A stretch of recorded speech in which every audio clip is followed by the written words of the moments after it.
Yes, sir. Welcome, ladies and gentlemen, back to our college football preview. I am your co-host, Reggie. I am your co-host, Norwood. Our powers combined, we are still your HBCU homies, but today we will be talking Big Ten football and SEC football. What we really here for? Y'all know what it is. Yes, sir. We are stomping with the big dogs. For those that are watching this, please go back and watch the HBCU preview we did, where we did SWAC, MEAC, and the others, Hampton, North Carolina A&T, Tennessee State. Great in-depth breakdown there. Some controversial picks, and you should already see them in the graphics anyway. So we are here, brother. We are here. We finally made it to football season, dog. It feels like it's been too long, and it always flies by too fast. Yes, sir. Now I will tell y'all, I'm under construction back here. Like I told y'all, I thought you was gonna tell them we was HBCU. drinking. Well, that Wouldn't be Gotta- it gotta- wouldn't be gotta- the Splash Bros any other way. wouldn't be ready. Wouldn't be ready without it. You know what I mean? But we're under construction over here. By the time kickoff starts, we'll be done with a new set and everything over here in the home studio. So bear with me. We are bare. Nope, not gonna say Get that. out of there. Ladies and gentlemen, we are going to talk about some college football. Like I said, we're going to start with the Big Ten. Now, me and Reggie have not met about this at all. And then he did that. While he does that, I will be more than happy to pause us. We will come back. Reggie and I have good. not. I'm back. No, you met- good. You good. have- You good. Keep going. We good. We good. Just had Reggie and I have not met about any of this. But being that these conferences have consolidated now to where there are super conferences and very, very large. It is what it is. So we had to kind of come up with something here. And oddly enough, we both kind of did the same thing. I will tell you, mine will be Contenders, maybe, and BS for y'all who are children. And I'll let Reggie say his. Yeah, so it's the same. I got Contenders, Dark Horses / college football bubble, playoff bubble, and then I have long shots and basically spoilers. So we're gonna have our tiers kind of the same tier system, but I'm interested to see one who he has in tier 1, tier 2, and tier 3, i.e. for Big Ten and SEC. And I want to see how they compare to mine. So but before we get back, real quick, because Norwood does the recaps for HBCU, real quick, Big Ten recap for 2025. I'm not going to lie to you. The Big Ten is on a run. Indiana absolutely dominated college football in terms that we haven't seen. Humblest apologies. Wait, hold on, wait. I finished the season last year. I'm coming right back this year. Coach Cignetti, your Indiana Hoosier champions. Humblest apologies. I got light feet, tons of respect, and I want no smoke with you guys this year. They say I don't apologize enough. They say I don't admit when I'm wrong. Well, I'm here to do it. Well, you had no choice. Cignetti put belt to ass to literally everybody. Belt to ass. So you have Indiana. They ended up winning the Big Ten 13-10 over Ohio State. They won the champion and went on to win national championship. Cignetti 16-0. Some other stories that you have: Ohio State, of course, fell short. They lost to Miami in the college football semifinal, I want to say. And then, no, I'm sorry, quarterfinal, semifinal. They beat Miami, beat Ole Miss. So you have those as well, and then you have some kind of off-season stories where the biggest one that we can think of is what? James Franklin gone from Penn State, and they bring in Matt Campbell from Iowa State. So surely something. Might have jumped. I got my own problems over here. I can't worry about nobody else this year. Thoughts and prayers, peace and blessings, whatever you need. Onion powder and garlic powder, whatever you want. Yes. So with that being said, that was kind of a that takes care of the recap, really. It wasn't the Big Ten dominated between Ohio State, Indiana, and Oregon, those three dominated the regular season. So that takes us right in for me, unless you got anything about the recap. No, I was gonna go ahead and list my contenders and let you do the same. Go ahead. I'm about to take us right into contenders. Go ahead, brother. Who you got? There are 3 contenders, and Reggie just named them: Ohio State Buckeyes, Oregon Ducks, and the Indiana Hoosiers. Those are my 3 contenders. Now,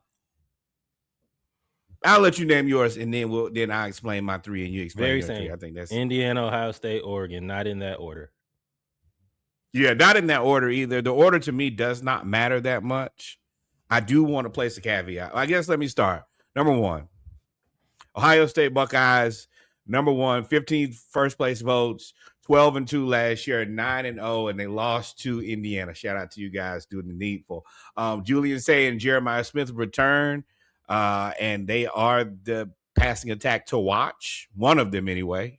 And we're all watching Jeremiah Smith, and we're all wondering who is going to get an opportunity to draft him. Atlanta. No, I We'll don't be know. number 2. We're going to trade the world, but that's not a discussion we can have right now. The second team in this discussion, the Oregon Ducks, preseason number 2 with 11 first place votes, 13-2 last season, 8-1 in the Big Ten. Dante Moore, quarterback, comes back. He's a national title level winning quarterback potentially. He may be one of the most attractive guys as far as recruits. QBs going into the draft, and Amari Washington on defense makes him really good. And then finally, Curt Cignetti and Indiana. They have transfer quarterback Josh Hoover to take over for Heisman Trophy #1 pick Fernando Mendoza. They still got Charlie Becker and Tyreek Tucker on defense. I have to respect the Indiana Hoosiers. I believe that Curt Cignetti to me is the equivalent of Tim Tebow. His word and his bond, whatever he says, hear me out. Let me finish, please. Just like I believe that if Tim Tebow says it, he believes it, and he makes that team believe it, and they go. I think the same thing about Cignetti. I went into every game not believing that they were that good, not believing that they get it done, but he coached them up to a point where they believed, they achieved, and they executed. I didn't think they had the best roster of players last year, but it don't matter when you have good coaching and you believe in yourself. Ohio State, let's be real. They're here every year. This is where they belong. They are the top of Big Ten. And Oregon, for the 20th year in a row, is always in the top conversation for being one of the best teams in the country. But for some reason, they can never win a national championship. I don't even know who they are. Like, they're not like Auburn, who would just be Auburning it every year. I mean, not Auburn, but Clemson. But they would Clemson it every year. It's just Oregon, and they're always top 4, and then it just never materializes in a championship. I think that Dan Lanning's a great coach, but I don't know what it is. And they have an infinite amount of money because of who they are and what they represent with Phil Knight and Nike, but they just can't seem to get over the hump. And to see a team like Indiana, who is essentially terrible for forever, to come in and just punch them in the mouth and say, hey, we're champs now. That's the reason they're like an asterisk to me. They belong here because of their roster, but they're just always a bridesmaid and never a bride. All right. So for me, I have the same. I have Indiana, Ohio State, and Oregon. To answer your most immediate point, Oregon is just unfortunate. If Ohio State isn't Ohio State, right? And remember, I don't really got no sympathy for y'all anyway, because y'all did this. Y'all left the Pac-12. You could have stayed there and ruled that forever. Well, and y'all would have gotten favorable matchups in the college football playoffs. It literally dissolved. Cool. Instead, you came to the Big Ten, and now you got to play Ohio State every year. Now you got to, and also Indiana and Cignetti came out of nowhere and basically overtook the number 2 or 1. I mean, really number 1 spot, but number 1. They're really number 1 spot. Number 2 spot. So I mean, they're the number 1 team, and I know we say Indiana is number 1 until proven otherwise, but they have a proven method, right? But I mean, between Ohio State and Oregon, Ohio State first. Ohio State has Julian Sayin and Jeremiah Smith. You didn't even mention the athletic freak that is Chris Henry Jr., the 5-star All-American, All-World athlete, son of a genetic freak, who's going to be the number 2 receiver. Poor CB2 boy. Hey man, stretch and pray. 6'5". Get in that word, brother. Man. Get in that word, because you're gonna need the Lord to be with you. 6'5", dog. So you got to face that. Now, Ryan Day, you bought yourself 3 years. I always say a national title buys yourself 3 years, but you gotta win titles. You gotta win a Big Ten title. And Cignetti came in absolutely putting pressure right back on everybody else, because Indiana's not supposed to be good. Indiana's not supposed to be better than Purdue at football. Shout out to you, new athletic director for Purdue. But Indiana does. They brought in Hoover, they brought in Becker, and they actually got Nick Marsh at wide receiver. So I mean, they retooled, and they're basically going semi-pro age. 22 to 25 is going to be the Indiana roster, and that's how 23 and me, baby.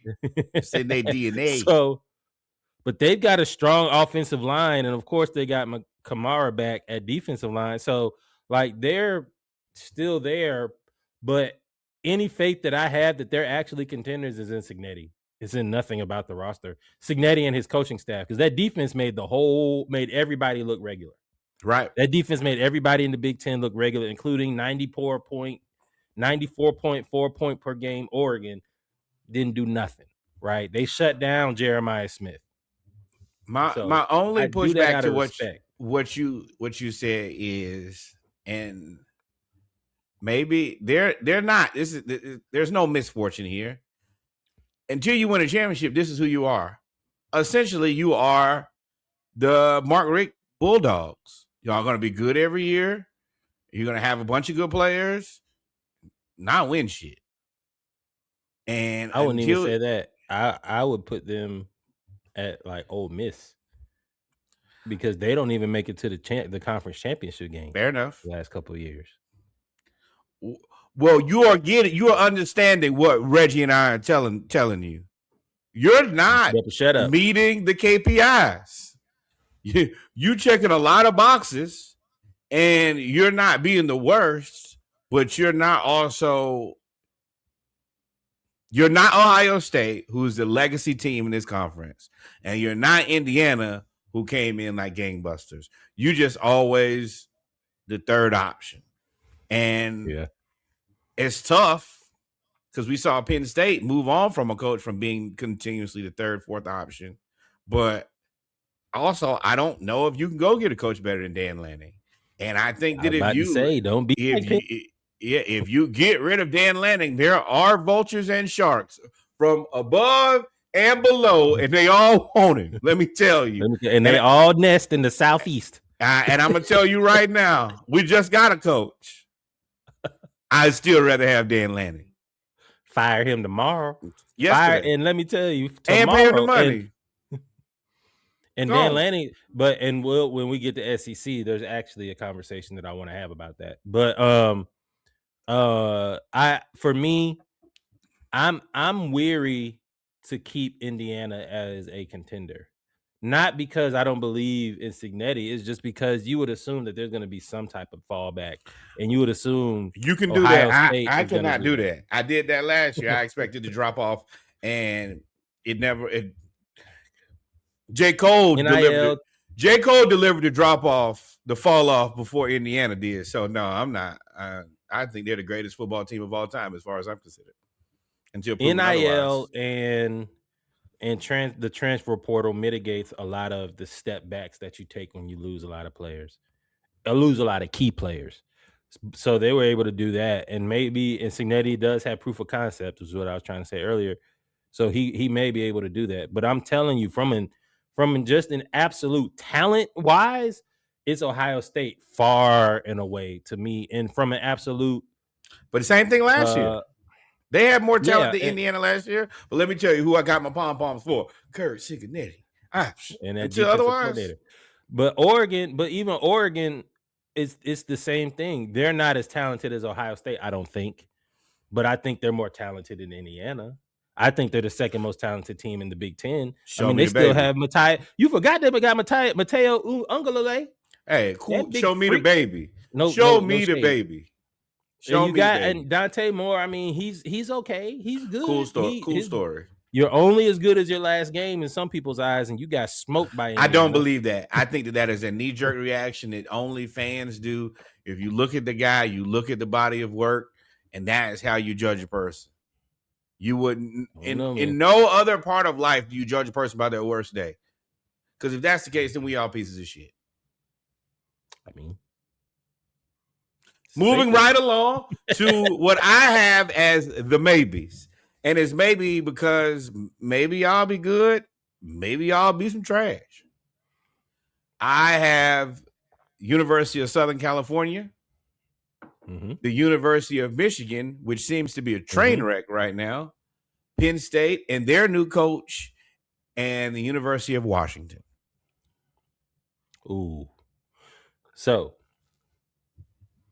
I have Penn State, Michigan, and USC, no Washington. Okay. Washington is at the bottom. They closest to the bullshit. They're at the top. They could either be at the bottom of they're at the bottom of the maybes. They could very well be at the top of the bullshit by the end of the season. I can be probably convinced to switch Washington and maybe a Michigan, but I will have to talk this through. For now, for me, it's Penn State, Michigan, USC. Tell me why you have those four teams as tier 2, or you want me to go first this time? Yeah. All right. So for Penn State did something that we'd never ever condoned. They had a knee-jerk reaction, as Norwood likes to say, and fired James Franklin after he lost to the number 3 team in the nation that is Oregon. Right? They fired him. Right? James Franklin, to me, and when I say he immediately got a job, when you overqualify for everybody else, when you can take your time and decide where you want to go, he had like a recruitment of coach of schools trying to get him. He ended up going to Virginia Tech, and he ended up taking a bunch of players from Penn State. Do you remember when Tiana Taylor broke up with Iman Shumpert, immediately got with Mufasa? This is Aaron Pierre. So now Penn State did do well to bring. I do like Matt Campbell. I'm glad he finally got out of Iowa State. No shade, but it was time for him to take the step up. Well, maybe a little shade. It was time for him to take Dream. What you talking about? What is that? Shadow right there. Yeah. It was time for him to take a step up. If I were him, I'd have taken a lot of other jobs versus Penn State, the way that it is. But he doesn't have to leave the Midwest. He still keeps his fertile recruiting grounds and all of those things. But it's a lot. You can either be really good or really bad. And you still got to play all these other teams, right? So for me, Penn State is there, but I am not convinced. They lost. Did they keep Drew Allar, or did he leave? He's gone. Who cares, man? Either way, I'm not sure about Penn State, but I'm gonna put them there because they're always like fourth. They're always fourth in the They can't literally. Yeah. So go ahead. That's you want me to keep going? No. That's your 3, right? No. You did Penn State. I only said one. Okay, yeah. Go ahead. All right. So then you got Michigan. Here's what where do you want me to start into reasons why I don't know if they're gonna be there? Bryce Underwood And just to throw gasoline on the fire, said he doesn't really care about rivalry games in the Michigan-Ohio State game. It's just another team in another color jersey. Cool story, bro. A lot of people not going to feel that. The funny thing is that really doesn't even scratch the surface on what the hell is happening. Why do y'all think that he should care about Ohio State? The house is on fire. My coach got fired for you know what? Well, you know who? Then on top of that, and you know where? Right. And then she said she tried to cut him. Vice versa. Then the AD got jammed up and they had to pay him a lot of money because he knows where the bodies are buried. And let's not forget, y'all was just cheating with your boy. Cheating, it still has Connor Stallions. The FBI. Connor Stallions. So you have all of that, and then they bring in Kyle Whittingham, who took the job, who's supposed to be the Dan Quinn stereotype culture changer, and you have culture changing in college football now. In Ann Arbor, like, how he's gonna change the culture? The culture is clearly fuckery. And that was before GM, you got there. They paid the GM $8 million or $7 million in hush money. They just said, "Hey, just leave, bro. Take the fall and leave." And he said, "Thank you kindly." So it's like at this point, it's been a y'all historic are not only run trying to rebuild Michigan and Michigan State, their whole state. Let me tell y'all, bereft of integrity, y'all ain't found the truth. Y'all lying rapscallions. you have more problems than anywhere in the world. And they are real big, massive problems. Y'all got more problems in the state of Florida. Ow. We ain't even, you had the former coach going to court in a padded room. Like it's a lot. And I don't even have no because on field they are in tier 2. They don't have the talent that Ohio State has. But I think that Michigan talent wise should rival Indiana. But I don't know about Kyle Whittingham in why are y'all asking about Kyle Whittingham? Old school. He just got there. This place been ghetto. I hate when people just like, so what about me? What the fuck is he gonna do? He'll get in here, try to survive and work this job like everybody else. That boy came to the project and said, we got to change the air filters first. Right. First thing we got to do. Hell, you asked about what air filters? Right. We gonna anything easy. We gonna do. Right. So boy looking for easy. Hey man, they gonna beat Middle Tennessee Technical Mining School 1,000 to nothing. 1,000, yeah. But whatever we can do to feel better. I don't know where Michigan is gonna be. So these two teams to me could easily fall to tier 3. But only reason they're not is because I don't believe in nobody in tier 3. We'll get there. And then USC, hey, Lincoln. These other two schools got new coaches. I don't know. And I'm sure I could think of some. You one of them coaches that get like all of the passes in the world and you don't really be doing shit. You ain't really did nothing at USC. Nothing. Nathan. 0. Zilch. Nada.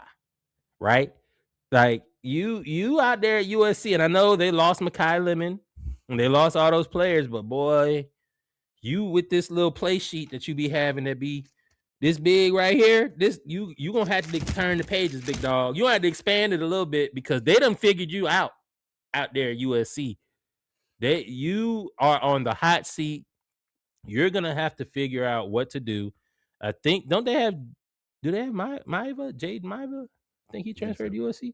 You got to figure out what you're gonna do.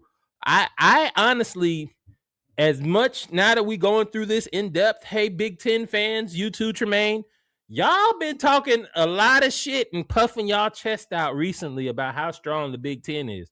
Let me tell you what this is. This is called coming back to earth. This tier 2 could easily be a tier 3. We don't believe in Penn State yet. We don't believe in Michigan. Lincoln. We don't believe in you either. And Norwood can add Washington. Cool. Whatever. They in my tier 4, tier 3. Big Ten, bro. Y'all looking real sus to me, and I digress my time because the liquor kicking in now. telling truths. Oh, okay. So Midwest I do football. have a little bit different approach here. My maybes are University of Southern California Trojans, Michigan, Penn State, and Washington.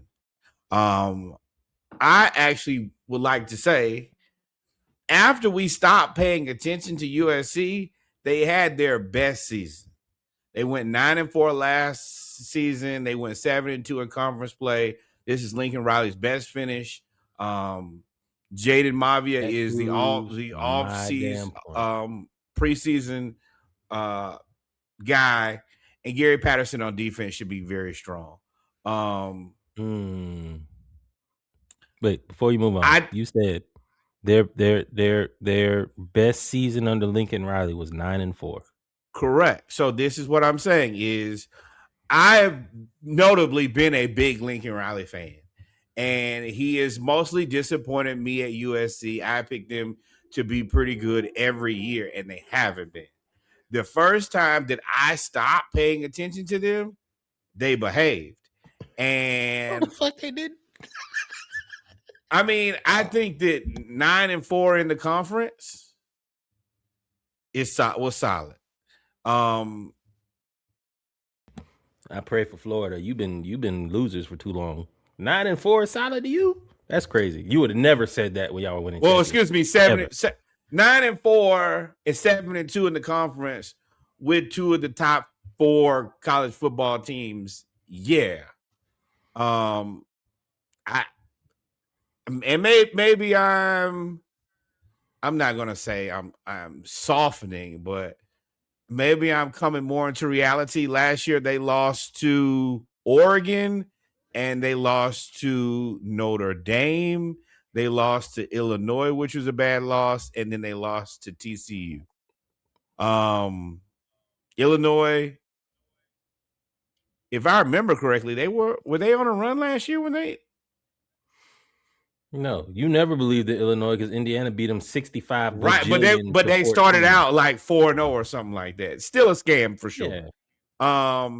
Notre Dame is Notre Dame, and Oregon is a solid football team. I think they had a pretty solid season last year. I think that this would be an opportunity. This is an opportunity for them to push themselves to be in that next tier. I think that top tier, we don't trust Penn State. We don't trust Oregon. And I think that their rosters are probably closer than we think. And Indiana, like, they were good, but they still have to prove to be sustainable. So I think that this is an opportunity for a legacy school to come in. And let's look at this. Yeah. With this schedule, it ain't no reason for them not. They play Oregon. They play Washington. Loss. They play San Jose State, win. Fresno, ULM, Rutgers. That's 4 in a row. Come on, man. Okay, no. And that, I'm flying through those. But then you get Oregon. That's a big game. Washington, Penn State, Wisconsin. You get Ohio State and Indiana back to back, and then you close out against Maryland and UCLA. 3 losses. 3 losses. So you improved from 9-4 to 10-3. Yeah. And you lose to Oregon, Indiana, and Ohio State. That, I think, will be a successful season. I think that's a reasonable season for them. The schedule kind of shakes out on their behalf, but not with all that money they paying. That ain't no USC. USC and Florida are synonymous to me. And I think that they feel like they're better than a tier 2. They feel, especially with the money that they paying Lincoln Riley. And the other part is absolutely no way that's okay. If you're paying Lincoln Riley, then you don't go 10-3. You expect him to coach and beat, Indiana or Oregon. Now, Ohio State, I don't think that they got a chance in hell in. That's just a harsh reality. But if you're Lincoln Riley, you got to coach against Dan Lanning and Curt Cignetti. You can't take that as a loss either. That's what it is. They probably can stick with all of these teams. Lincoln Riley, you have to win these. You have to outcoach these guys. Yeah, like they're paying you as a your top roster Big Ten coach. your roster should carry you through the rest of the games. You out of the 3 big games, you got to. It's really 2 big games because Ohio State, I think, is just one level above them. But you got to be able to either beat Oregon or Indiana. You can't just lose to both of them because then what we got you here for? The roster's carrying us through everything else. You are expected to be in the upper echelon of coaches. You can't lose to Penn State. You can't lose to any new coaches. You can't lose to Michigan if y'all play them. I'm not looking at y'all schedule. But USC, like y'all are on, you are on. To me, I think the seat, I don't even think there's hot seats anymore. I think the seat goes from nothing to blazing because there's so much money involved when it comes to NIL and all of this stuff. Y'all are business entities and investments now. And if you can't do it, they're going to go try to get somebody else. And they've given you time, Lincoln. Remember, you ain't really win shit at Oklahoma either. They've given you a lot of time. I think he should. And you have not produced. But neither here nor there. I mean, I do think that there's an opportunity here. I think that a lot of that opportunity lays on Lincoln Riley's shoulders. If you're who we believe you to be and who I used to believe you to be, then prove it. If not, then you're gonna fall into that next tier of guys. Just all right, he's pretty good, I guess, but he's not upper echelon. Next up, Michigan. I don't have a lot of opinions on their program right now because it is in complete and utter disarray. I don't think that anybody can come in and fix this train wreck until the train stops moving. And this train is still moving at somewhere between 50 to 100 miles per hour, in my opinion. I think that they, after going 9-4 last year, 7-2, I do like Bryce Underwood. I think that he is interesting. I think that he's all the things. I think that he's going to have to do all the heavy lifting. Either he's going to have a Heisman-worthy season and they're going to be competitive, or they're just going to get crushed. I'm leaning towards the latter. I like him. They can be in tier 3. And remember, they moved heaven and earth to get. That was the $10 million donor. That was a Tom Brady. That was everything to get Bryce Underwood. It would be bad to spend $10 million and not leave with anything. You got to at least pull a Denzel. You got to leave with something. It'd be bad for them to spend $10 million and then he transferred to LSU. The jug is in play. Let me know. Let me tell you, if they go bad this year, look for him to go play with Lane Kiffin. Now, look for him to go play with Lane Kiffin. Oh boy, talk about crying. Y'all gonna be real mad. Yeah. You gonna be real mad because that's $10 million plus to pay to literally do the same, to delay the same thing. I do think that Kyle Whittingham has no pressure. That is the best part about this job. That's why you take the job. I can do whatever I want to. What? This as long as you're as long as you're not having sex with anybody, as long as you're not cheating, Mormon, cheating on your wife, or cheating in the games, you could probably do anything. You can. I saw your exes. What are you talking to me about? All you got to do is show up to work and go home, and they will pay you gobs of money, bro. Right? Yeah, I take it too, bro. Yeah. You got like 5 years of whatever, bro. You good? I don't know if this team would be good. No, I don't believe that. Bro. I 1000%. The next great coach until somebody else comes is when you are now out of there. You are David Tully on an extended stay. They're gonna get you out of there. If Lincoln, let me tell you. Now that we're talking about if Lincoln Riley comes available and you're Michigan, no. Do you kick the tires? You cannot keep moving things around. You need things to stop spinning. You are at the point of the night where you drank too much and the room is spinning. You just need the room to stop spinning before you do anything. Hey, you need to drink you some water, drink you a liquid IV, drink you some pickle juice, and be real still. You can't keep making moves. You can't keep introducing variables because you can't research all of these people. You don't know what they've been doing in their personal lives. Don't worry about it. This money. Oh, okay. Okay. You keep having these personal issues, these big, deep personal issues. And Washington. You're gonna have more lawsuits from that coach firing. Let's be real here. That's not done. No, it's not. It's not. So you're trying to hire a new coach, and you're never going to stop paying old coaches if you do that. And God forbid one of these lawsuits hit, you be paying everybody forever. Penn State, you are the Boston Celtics. You traded away your Jaylen Brown. James Franklin, they went 7-6, 3-6 in the conference.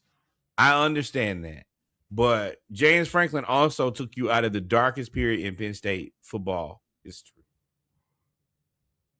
The deepest, darkest depths of hell is where James Franklin took you from. He immediately got hired at the University of Virginia Tech or Virginia?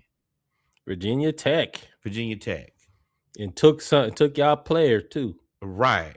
And you're going to have to recruit against him in the very same neighborhoods. And it is not going to be funny. And he is playing with house money. And Virginia Tech also has a lot of money. Matt Campbell, you got to come.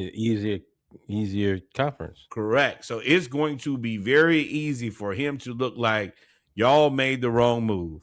Matt Campbell, you are under pressure.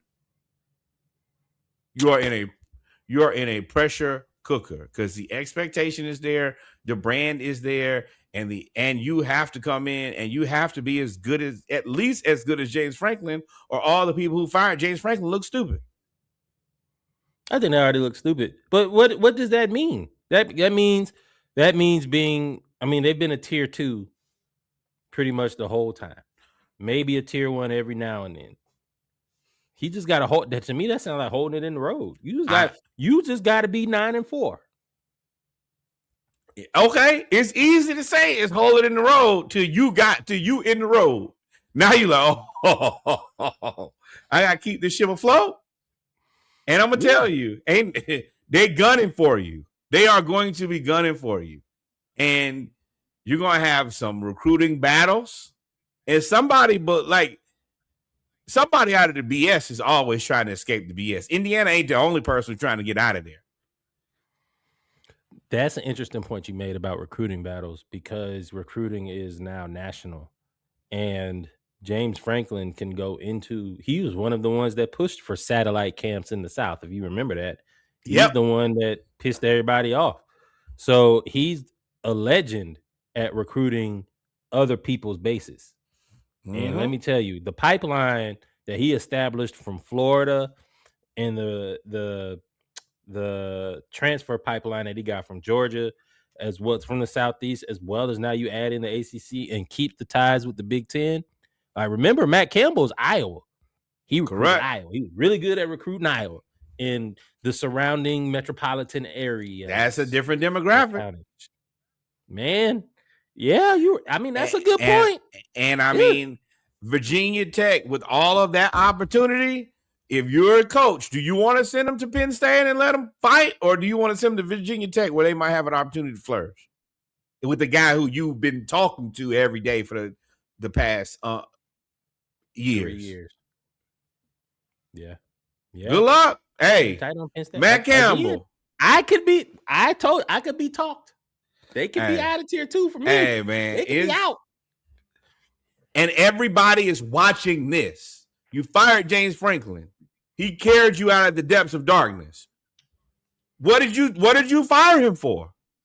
And you know how humans are. They want to laugh in your face. Ha, ha, ha, dumbass. Look at you. You fired him, and look what you got now. That's what everybody want to do. You know that. Tyrone Willingham, part 1,000. And they ain't never been. They still look for you got Washington, right? USC, Michigan, Penn State. And then finally, Washington in there. Preseason number 7, 9-4 last year, 5-4 in the Big Ten. Jedd Fisch second year. Desmond Williams is the centerpiece of the offense. They scored 34.1 points last year per game. Now you got to play some defense. You got to stop somebody. But 34.1, if you can do that again and, have some level of continuity in year 2, I think that there's a ton of room for opportunity. And especially when you look at the Michigan Wolverines fuckery. You look at Penn State. Hey, we got to figure something out. USC, who holding on like a loose tooth. But this sound like nothing but no middle class to me. This sound like contenders and ass is what the Big Ten sounds like to me. Yeah. This don't sound like nothing because what you just outlined. Washington and one janky contender. Michigan and Penn State. Oregon, you a big jank. Let's be real here. You just contended because the rest of these Big Ten, y'all got some explaining to do. Now, we may be wrong. You may have another Indiana type year and somebody comes out of nowhere to win. But I'm going to let you know right now, I don't see it. I don't see it. Past these contenders, we could have combined tier 2 and 3. We could have put that all as other. It's a lot. I think that the other part is, let's be real here. These 4 teams of USC, Michigan, Penn State, and Washington have some level of pedigree. And I think that's what's keeping them in the conversation. I really think that's what the whole top 7 is, minus Ohio State. Ohio State is the most proven. They've consistently been there year in and year out, basically for the last 15, 20 years. Oregon has been there, but their pedigree is also not the close. Indiana is literally just popping up. And then USC, Michigan, Penn State, Washington, strong brands who are all in a recovery phase for varying reasons. And then that closes out the maybes for me. The next group is BS. Long shots or spoilers. That's what I have this as. Bull shit. I'm going to run them down real quick. And I think all of these teams are bullshit. Iowa, bullshit. Illinois, bullshit. Many, bullshit. Nebraska. I forgot about Minnesota. Why are we still even? Y'all used to be something. Wisconsin, Ron Dane not coming back. UCLA, boy, y'all in a world of hurt. Y'all hired one of the Carr brothers to be a special consultant.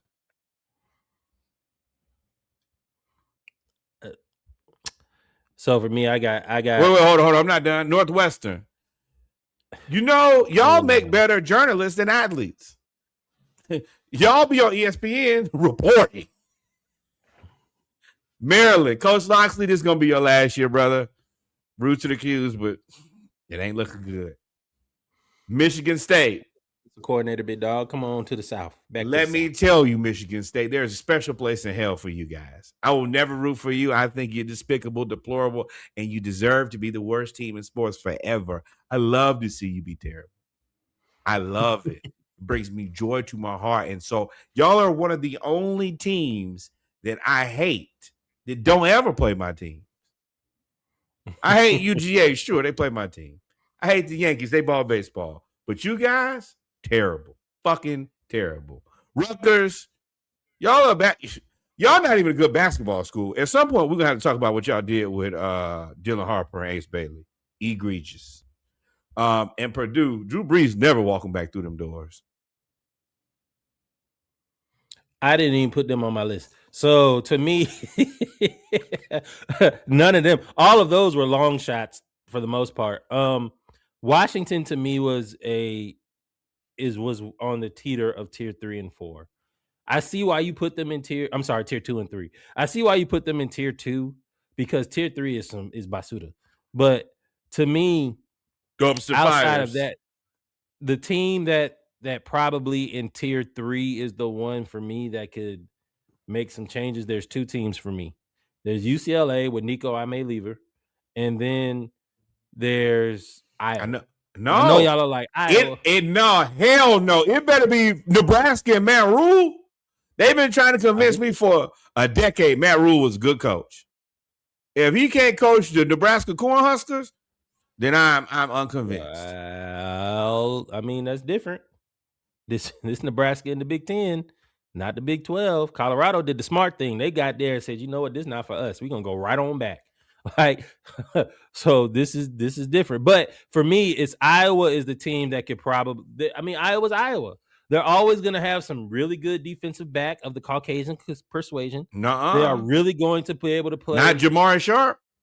Never know. No, when's the last time you had a white Jamari? If I did, it'd be in Iowa. He'd be in Iowa. He would. But Iowa is always going to play tough-nosed football. They are hyped about their offense to average 17 points a game.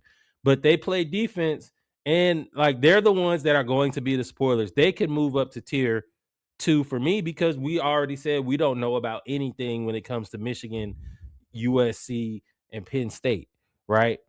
And UCLA, because I mean UCLA does have the quarterback coming back. Quarterback Nico Amaliva is there, and they got Bob Chesney from James Madison. So they have offense, but the problem with them is defense. Everybody else that you name, we ain't even Rutgers. Y'all listen. Hold on, I got a couple. Actually, don't listen. I got a couple things I want to get off. Nebraska. I'll get back to Nebraska after Minnesota. Eli Drinkowitz. That's not Minnesota. Or PJ Fleck. Eli Drinkowitz is Missouri. Yeah. PJ Fleck is Minnesota. Row the boat. Yeah, PJ Fleck. You should have been left there. Been left. Just wasting your time. Like I said, Matt Rule. Matt Rule in your 4th season.